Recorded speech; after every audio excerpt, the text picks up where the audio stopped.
Welcome to another edition of the Magic Latest Podcast where we discuss everything Orlando Magic basketball. I'm your host, Jalon Dixon, and we have a ton of things to get into today. But before we get started, remember to like, comment, and subscribe for daily Orlando Magic content. We are on the road to 1,000 subscribers and trying to become one of the biggest Orlando Magic podcasts here on the YouTube platform. So remember to hit that post notification bell so you always know when we're dropping new videos. Let's go ahead and get right into today's episode.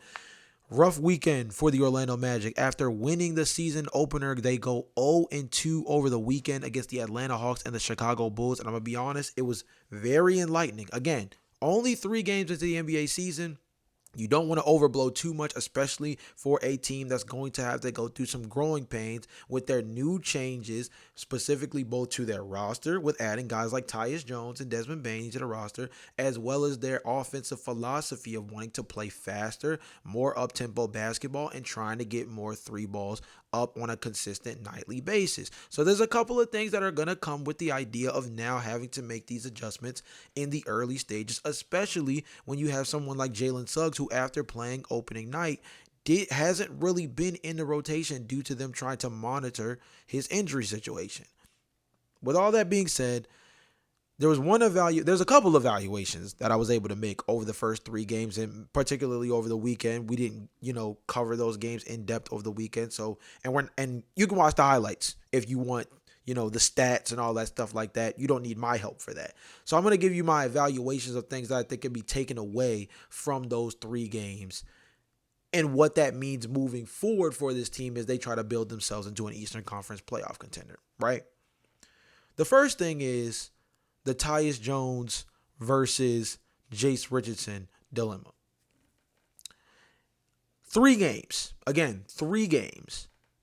But I think it should be noted, and I'm the biggest Tyus Jones believer. I've said this on this podcast a handful of times, even dating back to before he was signed. He's one of my favorite, if not my favorite, backup point guard. One of my favorite 6th men in the NBA in general. So this is a little bit of a tough spot for me in terms of having to be very critical of him. But I'm going to read a stat, and it's going to encapsulate what the real issue is. Okay, it says, in 58 minutes, he, being Tyus Jones, has scored 4 points with 6 assists to 4 turnovers, missing all but 2 of his 13 shot attempts without a 3-point make in 7 attempts. In 14 minutes against Chicago, he was 0 of 5 from the floor. Tyus Jones was brought to this team to do 2 things. To be a stabilizing force in the backcourt rotation behind Jalen Suggs, behind Desmond Bane, and able to fill in for those guys in any version of a roster turnover, whether that be situations like in the early going, Jalen Suggs being going down due to injury. Obviously, the idea of having to fit him in a rotation where maybe Desmond Bane goes down to injury, right?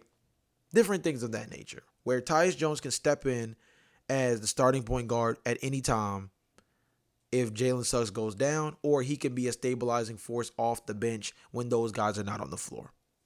Number 2 was to add consistent 3-point shooting from beyond the arc at a position of value and finding consistency from that 3 ball in a way that helps create a more potent offense for this Orlando Magic team. It's only been 3 games. But when you're 2 of 13 and 0 of 7 from beyond the arc through 3 games, you are not stabilizing and you are not being efficient from beyond the arc. So the worry obviously here is, are we having another KCP problem, right? Of we brought you in here for a very particular role and you're not serviceable within that role, right? KCP was a little bit different because I think there was a little too much weight put on the fact that he was a 3-and-D wing coming from a situation like Denver, where the understanding of where his value to a championship caliber team is so different depending on who the passer is in the conversation. We have to remember that before KCP came to the Orlando Magic, he played with LeBron James, won a championship with LeBron James, and won a championship with Nikola Jokic. No disrespect to Franz Wagner, no disrespect to Paolo Banchero. I think any competent Orlando Magic fan would say the Orlando Magic do not have a passer with the kind of gravity nor high IQ ability to facilitate to the level of LeBron James or Nikola Jokic. So it's a little bit different because I think the expectations for KCP were much higher, despite the fact that his actual skill set is very dependent on who are the individuals around him and how they're able to open up his side of the offensive end in ways like being able to facilitate at a high level, the kind of gravity they command in order to create open space for guys like KCP to not be knocked down three-point shooters, things of that ilk. Tyus is a little bit different because if there's one skill that Tyus has that makes him so special as a backup point guard, it's that he's able to take care of the ball, get folks in the sets, and position himself to always be a ready, available knockdown three-point shooter by relocation and effectively finding pockets on the perimeter to be available, whether that's to reset the offense or to be available to shoot. And he just hasn't been that right now. And more particularly, 6 assists to 4 turnovers. I said this before we acquired Tyus Jones, that one of the most notable things for him in terms of helping with settling down an offense isn't necessarily just getting the team into a half-court set and effectively running a play. It's the fact that he takes care of the ball so well. Once upon a time, he went on an historic run where for basically a handful of seasons, he had the best assist-to-turnover ratio in the NBA by a significant margin. I believe it was like 6-1 or something, 6-1, 7-1, something of that ilk at one point. This is one of the most effective floor generals in the NBA coming off your bench in terms of taking care of the basketball. And so far through 3 games, he struggled to take care of the basketball in limited action. Again, 58 minutes in 3 games. He's playing about an average of just under 20 minutes a game. Now, granted, again, not insane sample size here, and it'll only get more understandable as we see him in a bigger picture. But just something to note, because again, I don't want to rest my laurels on the KCP comparison, because I think the analysis behind that is so different, because I think the expectations of KCP are what made that signing as detrimental as it was compared to what Tyus Jones I think is and can be for this team. But that brings me to something that I thought was really important from this Chicago Bulls game, which was Jace Richardson, who didn't play in the NBA opening game. Jalen Suggs was obviously healthy. Their full backcourt rotation was fully intact, and so Jace didn't get any tick. But in the Chicago Bulls game, he did play in 8 minutes. He scored 3 points, and you would look at that and say, okay, well, he wasn't out there that very long. He didn't do very much, and what does that mean for Tyus? Well, it's not supposed to mean a ton because, again, this early in the season, there shouldn't be any real lineup shakeups because the team is still trying to figure themselves out. And actually, Coach Mosley kind of touches on this after the game, saying, again, for that moment, it wasn't what Tyus Jones was not providing, talking about pulling Tyus out and putting Jace Richardson in the game. It was more about saying, can Jace get a moment here in which he provided that spark in that moment, and I thought he was good for us. It's not about whether or not Tyus Jones is capable, right? Because he's going to have to give us a 20, 25, maybe even 30 game sample size of just turning the ball over, not being able to knock down shots, right? Before we have to really worry about whether or not his role is safe on this team, right? Because season just started, got to get your 3-point stroke down pat. You're playing within a new offense. This is what, your 3rd team in 3 years, if I'm not mistaken, as well, because I think it was Washington, Phoenix, and now Orlando. So it's been a lot of bumping around. You've played with a lot of different kinds of players and a lot of different kinds of systems. So you give him a little bit of time to go through those growing pains for himself, learning how to play next to Paolo Banchero, Franz Wagner, and those guys. But I think Jace Richardson is such a change of pace guy for a backcourt that, again, Jalen Suggs is going to be coddled throughout this season. I don't mean that negatively. I mean that in the sense that this team is preparing to make a postseason run, and Jalen Suggs is a big proponent of them being able to do that. So they're going to protect him almost from himself throughout this regular season. Tyus is somebody that is going to have to kind of prove on this roster as a 10-year veteran that he can be someone that steadies the ship with Jalen Suggs not around, right? So that's very important as well. Jace is a change of pace from someone like Anthony Black because the offensive upside is so different because you can trust Jace Richardson to spread the floor. Anthony Black is a big-time driver, and he's somebody that I think as a downhill player can get to the basket at a high level. We'll talk about that actually in the very next subject. But Jace's ability to spread the floor, operate off the dribble, operate off the catch, and be a guy who has a movement shooter and relocator puts so much stress on the defense because you have to respect his ability to get open. Like, that's one thing I think is so good about Jace is his ability both on ball and off ball is that for his size, he's actually pretty good at creating space for himself. And so you have to respect that. Now, does that mean anything for his ability to facilitate? No. Does that mean anything for his ability to necessarily run an offense? No.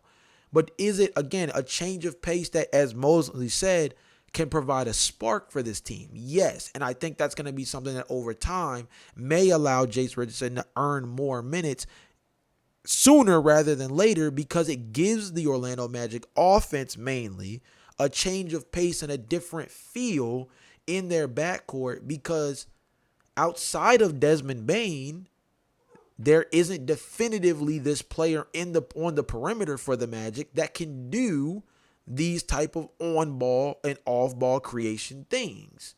I would even say Tyus is as good at it. I think Tyus is very much better on ball. I think it's just less about creating for himself and usually tends to always be focused towards creating for others, a la Lonzo Ball. I think Lonzo Ball is a good representation. I think Lonzo Ball is a much better player than Tyus Jones once you factor in the defense. But Lonzo is someone that tends to attack so much more with emphasis on creating an opportunity for someone else. If you watch that Cleveland Cavaliers game against the New York Knicks, there were a lot of opportunities where, yes, he was chucking up threes here and there throughout that game. And he started off really rough, like 0 of 4. But in the flow of all of that, you could see Lonzo Ball constantly trying to put pressure on the defense with the focus of making the pass to assist or the pass that would lead to the pass that opens up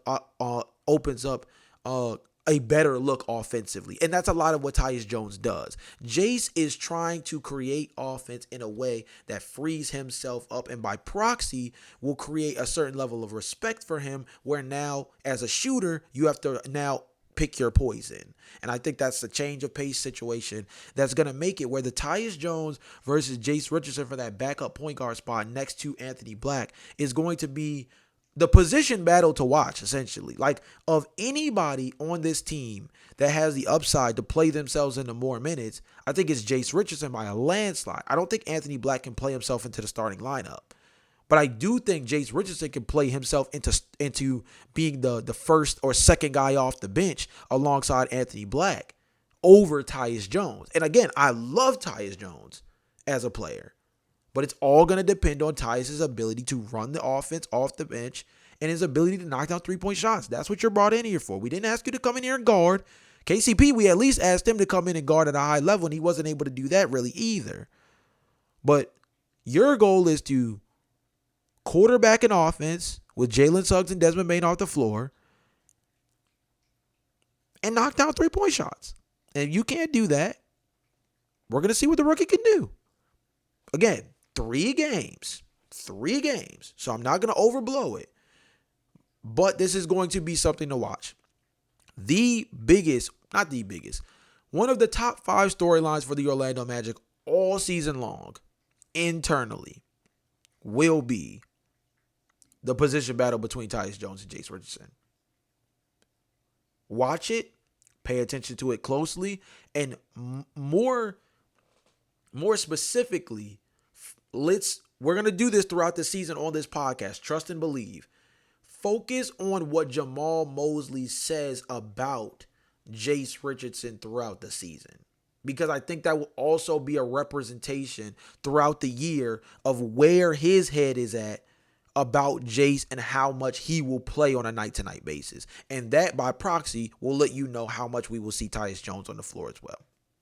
That's a long-winded way of saying, man, you love a good position battle, and you hope that Tyus earns it if you're somebody that's a fan of him the way I am. But I would say if you also are somebody that wants to see Jace Richardson get more minutes, Tyus Jones is going to be the valley he has to jump over to achieve that. And in the early goings of the season, it's about a 75-25 still in favor of Tyus Jones because it's too early to really call it. But this is something definitely to monitor. Next up, let's talk about the shooting issues. And this is something that has obviously plagued the Orlando Magic for quite some time. We talked about it all season. We mentioned that a lot of the moves that the Orlando Magic made on the margins this offseason were focused around the idea of trying to create more efficient offense by being in transition more often, trying to create open looks at the three-point line, and positioning themselves to just simply play better basketball on that side of the floor, right? They already understand who they are as a team from a defensive perspective, but as an offense, this shot making is the biggest question mark for whether or not this Orlando Magic team can win a championship as soon as this season. They have the defense to be that caliber of team. They have the defense. Offensively, the shot-making ability is the biggest thing. Shout out to our guys over at Orlando Magic Daily. They did the work, so I want to give them their credit. But this is what I want to say. 3 of 24 shooting from beyond the arc against the Chicago Bulls the other night. Something that really bugged me. 40 shots in the restricted area. I'm not crazy about that. And they were 22 of 44 in the restricted area. For you guys who are wondering exactly what that means, this is at least 40 shots. This is 40 shots around the basket. This is 40 shots in the paint. This is 40 shots making paint touches. And to read this very, very straightforward, it says the Magic struggled near the basket, making 50.9% of their shots in the paint, and only 22 of 40 shots in the restricted area, well below the league average. This is the part that bugged me the most. This little section right here. I'm going to read it all the way through and then give you my thoughts in the most tame way possible. Because actually, this is what infuriated me about this weekend was this is a part of the offensive philosophy that if it does not change, there will be significant issues. And it's this. Paolo Banchero made only 3 of 9 shots in the restricted area, and Franz Wagner made only 5 of 10. These were all points left on the board. Add in the Magic struggle to finish in transition, 3 for 11 on fast break opportunities, an attempt number that is also well below what the Magic want.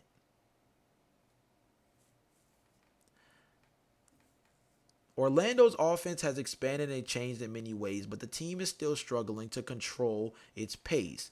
That is seen not only in the high turnover rate, 20 turnovers for 24 Bulls points, but also in how much the team is overcooking and missing shots around the rim. The tame way to describe my feelings around this is that this team is going to have to walk before they run. And I mean that almost quite literally.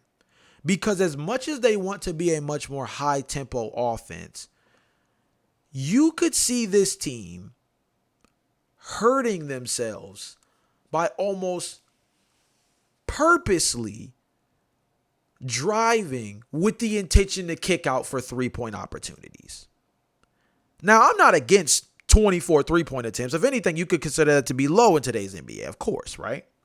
But there were a multitude of opportunities, especially in that Chicago Bulls game, We're not going to talk too much about the Atlanta Hawks game, to be honest, because it was a few days ago. But the Chicago Bulls game, you could see this like weird intention to get to around the rim, and it almost felt like they weren't converting because it was like they didn't know whether the goal was to finish through or around contact or to attack the rim with the intention of trying to kick it out for a three. And you pair that with 3 of 11 in transition, leaving so many points on the board, turning the ball over 20 times. Again, something that I feel like when you look at guys like Tyus Jones, that's going to be a huge detriment if this team cannot take care of the ball because they cannot knock down 3-point shots at the kind of clip that can fight you back into basketball games if you're going to hand 24 points over.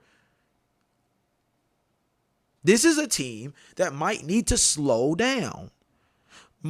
Something that kind of grinds my gears about the stat 3 of 9 from the restricted area and 5 of 10 from the restricted area for Paolo Banchero and Franz Wagner is these are 2 guys that we know can get to the free throw line at a high clip.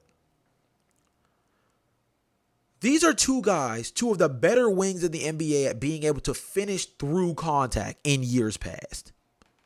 Or at least generate contact around the basket to now give yourself free throw opportunity to make up for not finishing around the basket.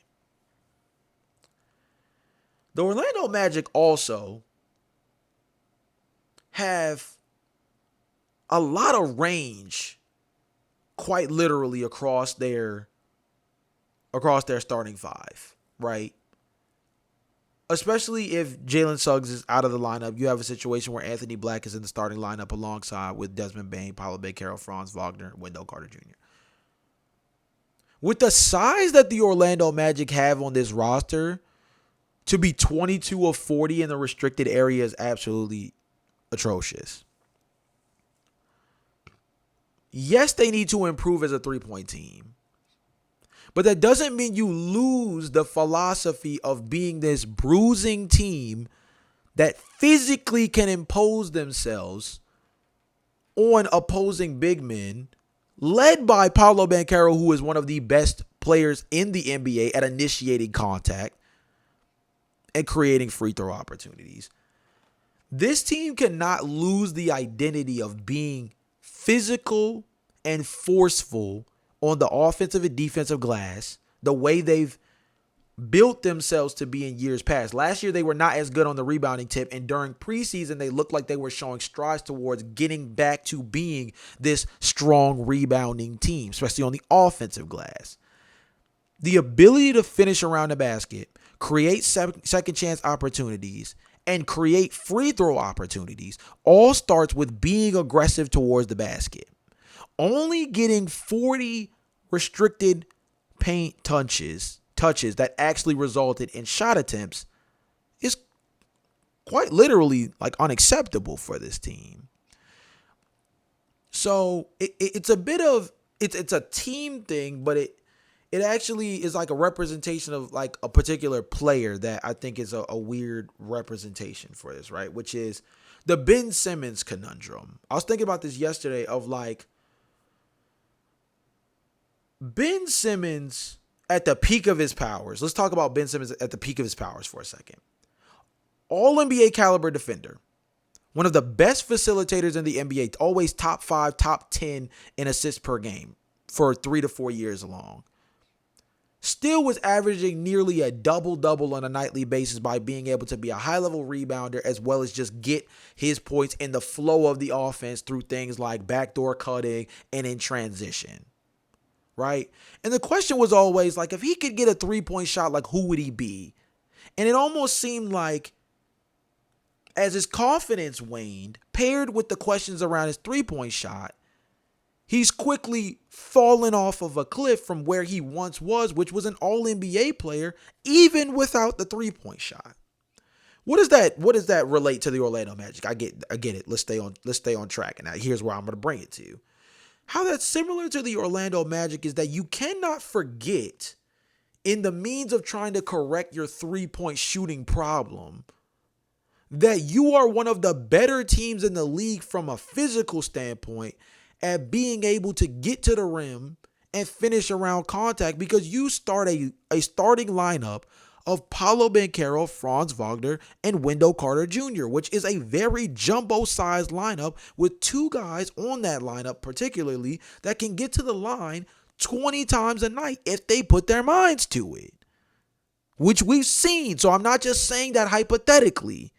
These are two guys that last season went to the free throw line 15 times combined last year on average and have the chance to get up to 18, 19, 20 free throw attempts per game. We talked about this before the season started. This Orlando Magic team has the chance to be special, but their offense cannot be lost by this idea of we got to fix the three-point shooting. We got to fix the three-point shooting. We got to get more threes up. We got to play faster. No, you need to be more efficient.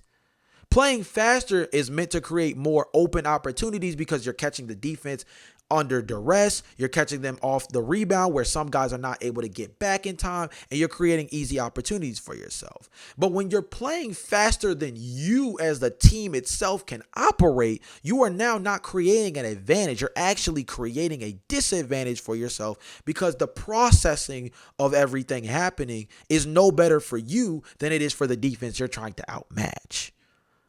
So this Orlando Magic team quite literally needs to walk before they run so that they don't lose themselves from what it was that made them so good 2 years ago when they were a team that honestly looked like they were going to be able to make the second round. This team can be so good if they get the offensive stuff figured out. Which goes to something that I'm actually going to touch on like really quickly because I kind of touched on it a lot in this past section about the shooting struggles. But Paolo Banchero's efficiency is the answer to the Magic's problems. And that's kind of a jaded statement because it makes it sound like if Paolo Banchero could just shoot better as an individual, everything else would be better. And that's just not entirely true. But here's where it matters. Paolo Banchero against the Chicago Bulls had 24 points, 7 of 21 from the field, 1 of 4 from 3, 9 of 11 from the free throw line, 10 rebounds, 2 blocks, 1 steal. Shout out to bro. The thing for him is,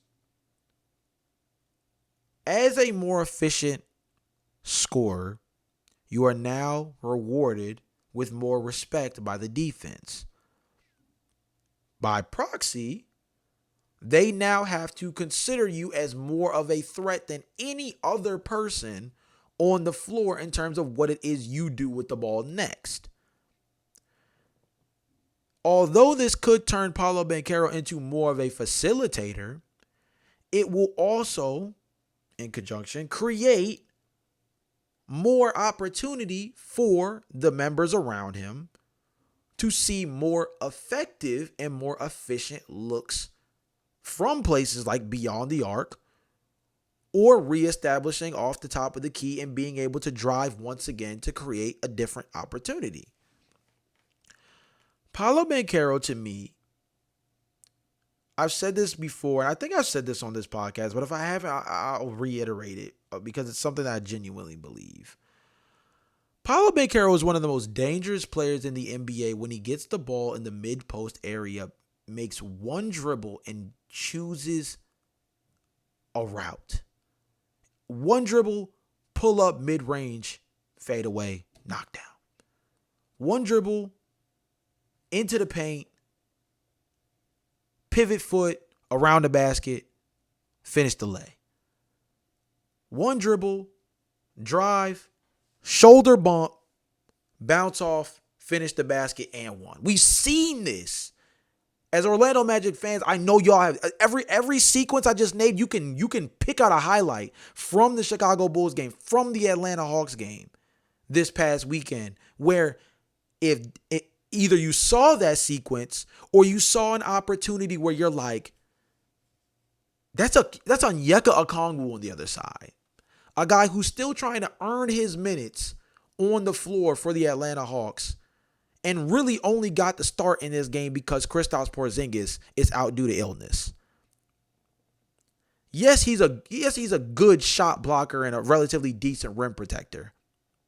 But this Atlanta Hawks team is built off of what they can do as a perimeter defense, not based off of what their strength is in the interior. Headhunt him, Paolo. Headhunt him. And to get only 9 shot attempts in the restricted area shows that he was settling for mid-range shots. I'm no disrespect to the mid-range shots. One of my favorite players is DeMar DeRozan, king of the mid-range. But there's a reason why that shot is so selective in terms of NBA offense, because its efficiency comes down to who are the guys that are just straight knockdown shooters from that area. And Paolo, as a physical specimen, is not there just yet.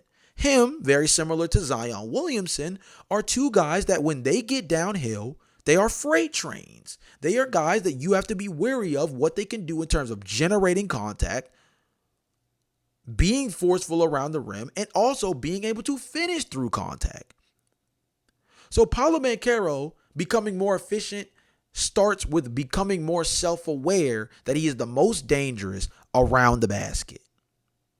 So you solve the team's shooting issues because now teams' defenses are going to be forced to collapse on the paint much more often because they have to respect Paolo Banchero's ability to finish as a driver and his ability to finish through contact.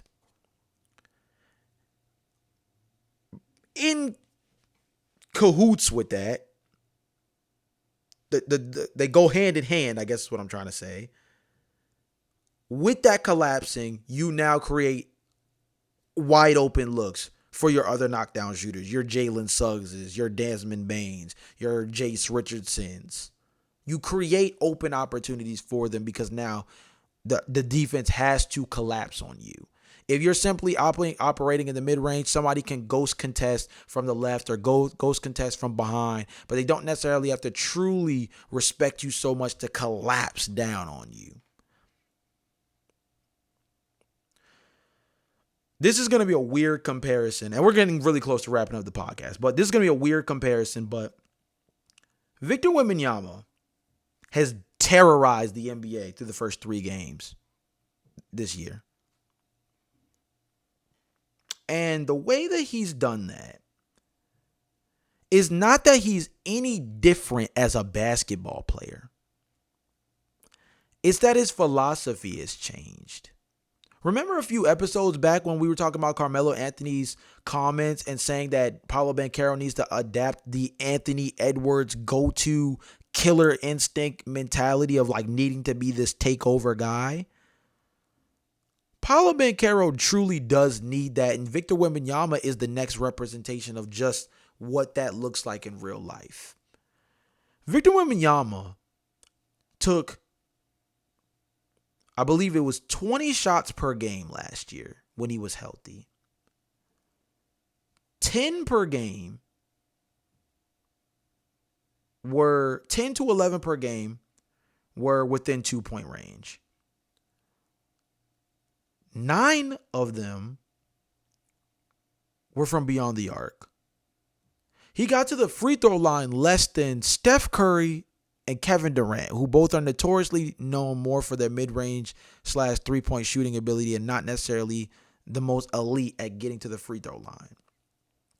In 3 games this season, Victor Wembanyama has gotten to the paint so much more frequently. And in that opening game against Cooper Flagg and the Dallas Mavericks, he only took 2 threes out of his 21 shots.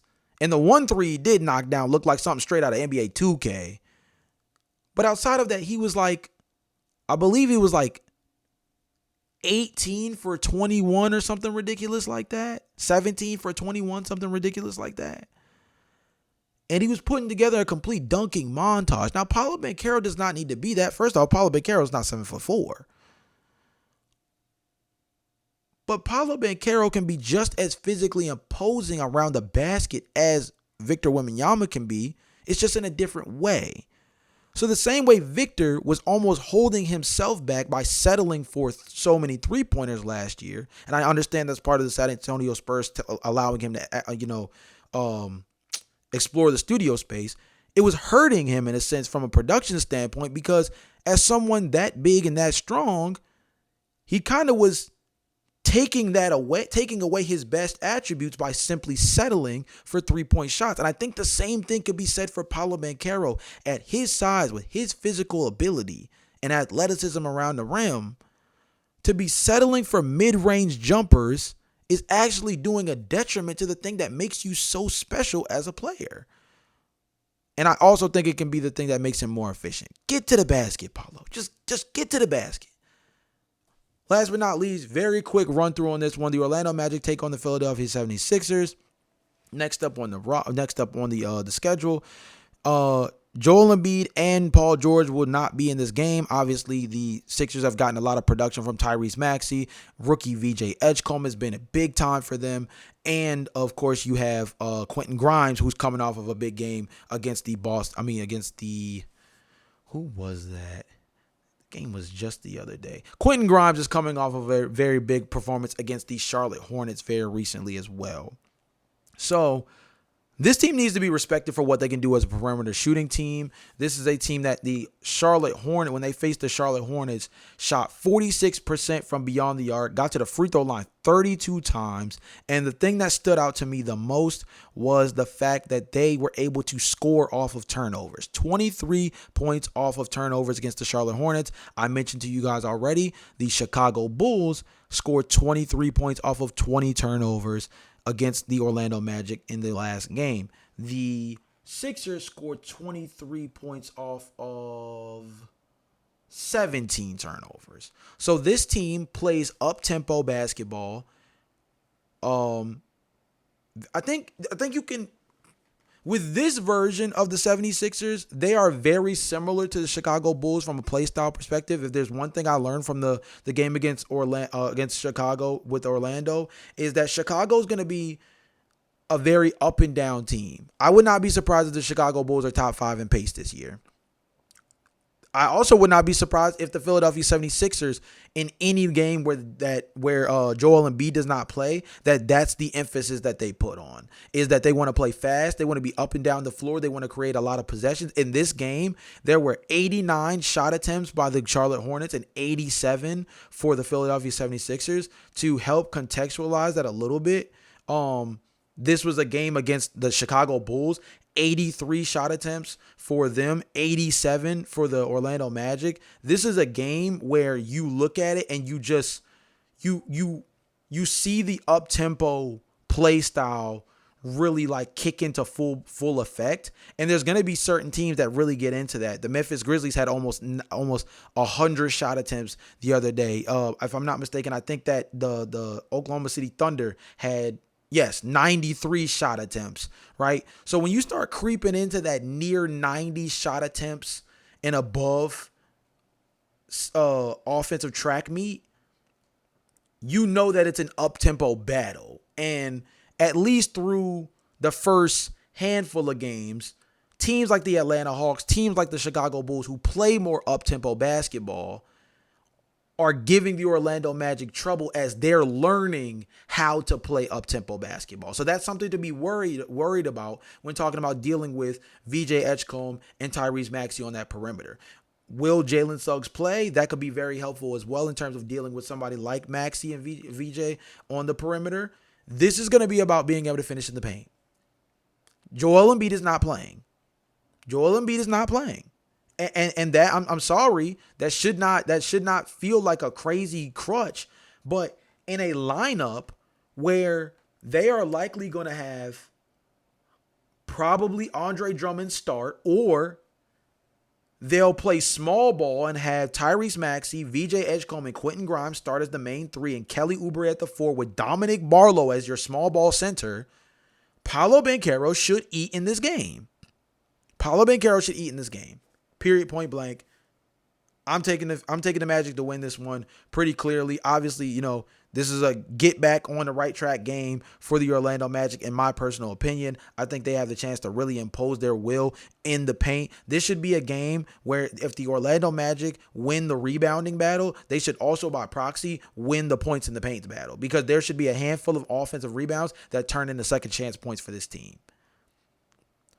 No Embiid, no Paul George, early in the season. Need to get yourself back on the right track after dropping the first two games on your first opening weekend of the season. This is a game. This is a game where Paolo Banchero needs to get himself back right. Because 7 of 21 as the last, bad taste in your mouth is not going to work. This is the game where the Orlando Magic need to get themselves back right. Don't get sped up by the 76ers. Impose your will on the paint. You are going to outmatch this team from a size perspective, like out the gate. Period, point blank. With that being said, this has been another edition of the Magic Latest Podcast. Remember to like, comment, and subscribe for daily Orlando Magic content. If you guys can't tell how passionate I am about this now that the actual NBA season is here, like, I don't know what else to tell you. You're just going to have to tune in every single day and continue to find this passion from me, because guess what? I'm locked in all 82 games of the NBA season. And this is the thing, too. The Orlando Magic have high expectations from their fan base. They have high expectations from themselves. They have high expectations from the front office. They have high expectations from the national media, who finally is even recognizing them as a real threat in the Eastern Conference for the first time since Paolo Banchero has been drafted. So I feel very strongly about this team. And again, 3 games into the season, you don't want to overblow things, but there's a lot that rides on the outcome of this season. And the strong start for this year for a team that really does need to figure out who they are as an offense is going to be so important. So when we get to the 10 and 15 game sample sizes, it'll tell us so much more. But for right now, 3 games in, still a lot to work on. With all that being said, remember to hit that post notification bell so you always know when we're dropping new videos. And I will see you guys next time. Peace.